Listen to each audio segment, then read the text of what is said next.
Photography is more than just about capturing moments, it's about creating stories that resonate. In today's video, I want to show you how you can capture stories using photography. And if you're wondering where to start, here's a great tip for you. Start with somebody else's story. Songwriters and poets write brilliant stories. They're usually short, so they're easy things for you to recreate with photographs. So what I'm going to do, I've used a poem by Robert Frost called Acquainted with the Night. Let me show you that, and then I'll talk you through my process of turning that into a story with photos. I have been one acquainted with the night. I have walked out in rain and back in rain. I have outwalked the farthest city light.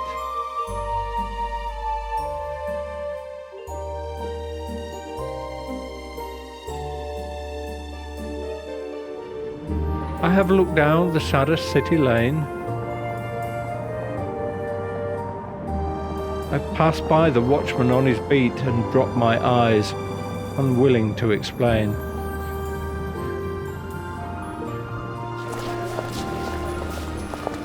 I have stood still and stopped the sound of feet.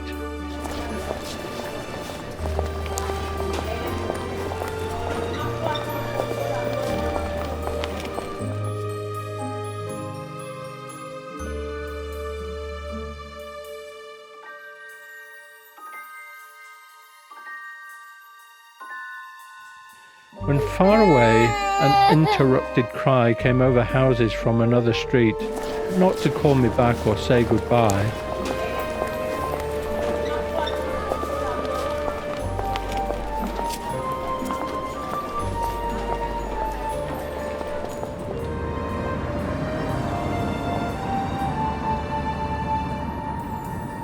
And further still, at an unearthly height, on luminary clock against the sky, proclaimed that time was neither wrong nor right.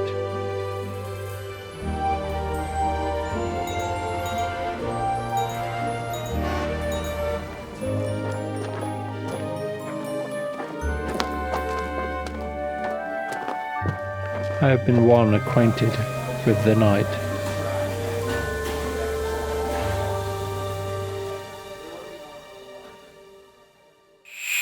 One thing I would love you to do, I have a free ebook which has 50 tips to help you take better photographs.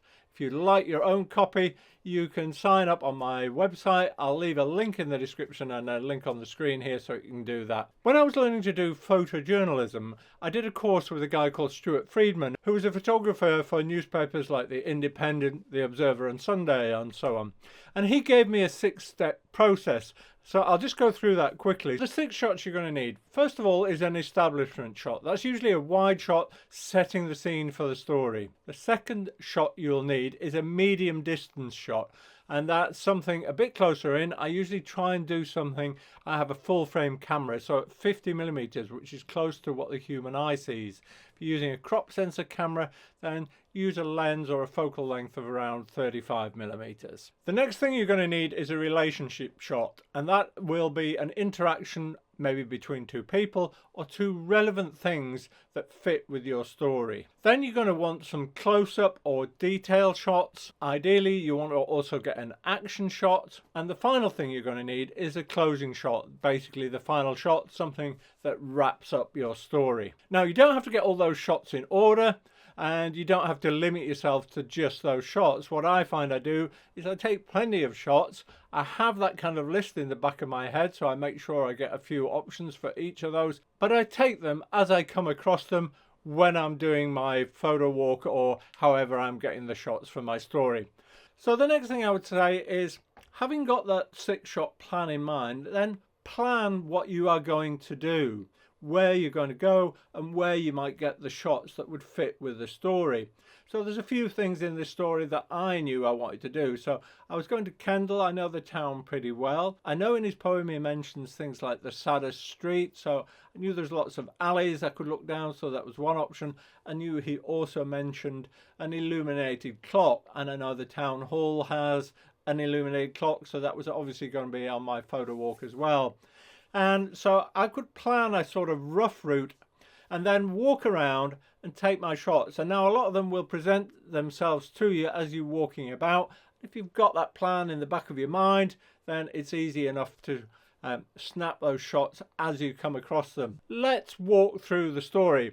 So my first shot, my establishment shot for this poem, was this wide shot of the kind of market square and main street in the town I was in. I was in Kendal, my local hometown. As you can see, it's a cold, sort of wintry night, and it's just before Christmas. So my plan here was just to get a wide angle shot. So I've used a 24mm lens, put the details on the screen for you of what I took, just to show what is going on. The next thing I've done is more of a close-up detail shot, and it's of a street light because I want to evoke the effect we are working at night. This poem is about the night, so I've shown something that you associate with the night. Now, the next bit of the poem talks about walking out in the rain. Now, unfortunately, it wasn't rainy that night. It had been very cold, so there was quite a frost or a glow to the streets, but no rainfall or no puddles, etc.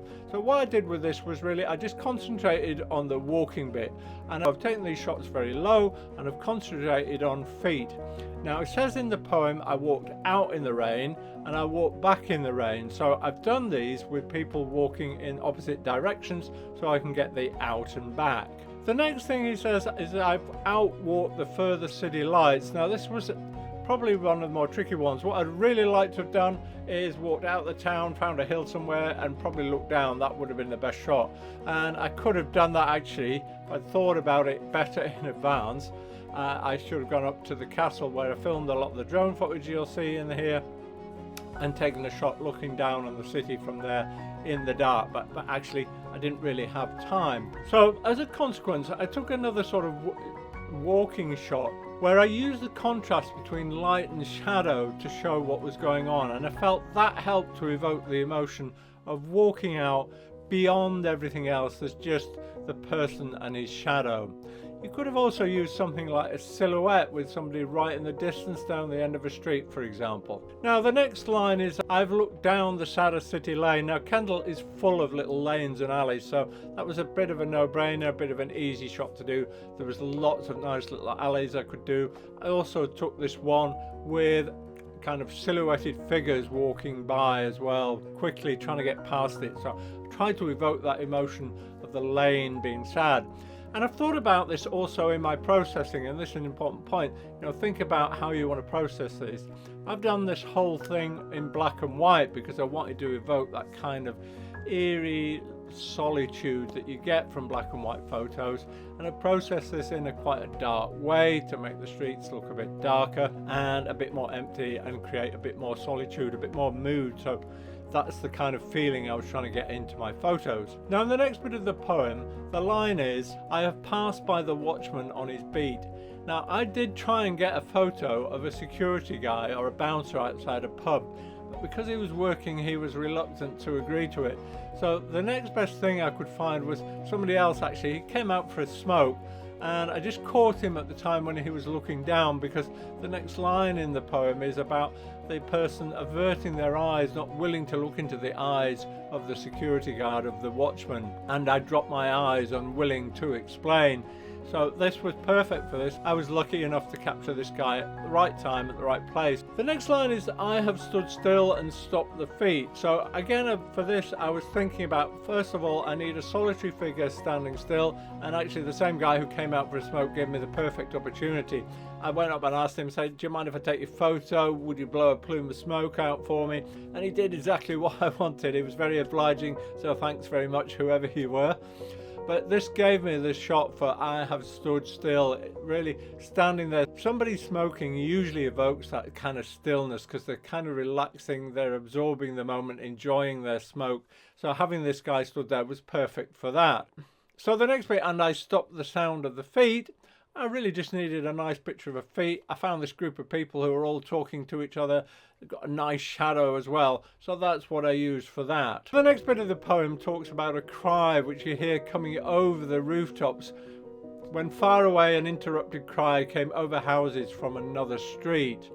So what I really wanted to try and do here, again I should have been much further away and it would have been a good one to take at the end of the evening. So what I did for this was I used the street sign And I framed it. This is actually framed through a litter bin. I looked straight through the litter bin and used that to create this frame within a frame. And the street sign actually references places that are very far away from Kendal. Mount Everest is, you know, thousands of miles away. So that's how I tried to tell the story with that. So the next bit is about being called back. So what I really needed was somebody looking over their shoulder as if somebody was calling them. I was fortunate. Followed this group of 3 people who were walking up the street, and one of them turned round to talk to one of their friends, and I captured the moment perfectly. The next section really was pretty simple because it was just about one luminary clock. So I was looking for an illuminated clock. I knew before I set off there was one on the town hall, and I just simply took a photo of that. And then I needed a finishing shot, and I found this lovely scene. It's probably my favourite shot of the night. There was a group of people stood by the back door of a cafe having a smoke and a chat, and it was obvious it was night time, and there was a lovely contrast with what was going on at the front, and the composition just lent itself to being split into 2 with the front and the back, and to me that made the perfect final shot. Now what I will do now, I'll share with you, I took a load of additional photos with my 6 shots in mind, and I'll just share quickly with you those so you can have a quick flick through, see the settings I got, and I'll put up what I was thinking about them, which category they fall into. I hope that helps you with your storytelling. And what I'd like to challenge you to do as a project for yourself, if you want to improve your storytelling with photography, is find a poem or find a song lyric or something that really resonates with you, and then think about this process, break it down into the 6 shots you want to need, and go out and give it a try and see what you get. If you're brave enough to share them, you can share them on the Nifty 50 Facebook photographers group.